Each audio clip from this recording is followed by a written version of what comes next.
A great water surrounds me, swells of fear uprising to tell of the end of the world. Its waves as limbs, its foam as lies, to drown me there where all things end. But the world is not going to end, at least not soon. It will go on for a long time.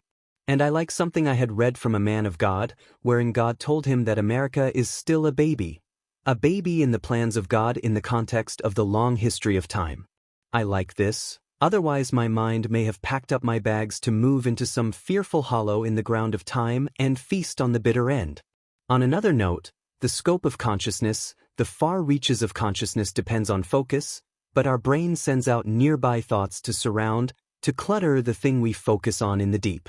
There is a clutter point at the focus point. We must give our brain a holiday. Let it have moments of giving up all its worries.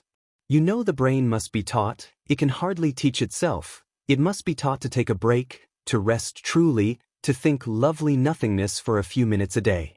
This teaches the brain to let go of the clutter point, and understanding waits behind the clutter point. The brain, on its own, believes that the lucidity of consciousness lies in the process of one thought after another, that thoughts itself is lucidity, but this is a limited lucidity, and the brain does not have a steering wheel.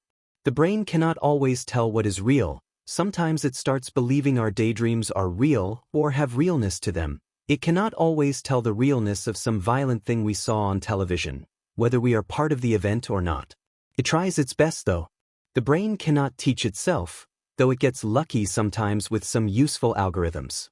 When we pray, there is an entrance to God, to the realness of God, and this entrance is realness. We know that truth, that package of knowledge, when it enters our brain, is a positional entrance. That is why the knowledge of salvation is a position entrance. But realness here, though knowledge to a point, is a feeling.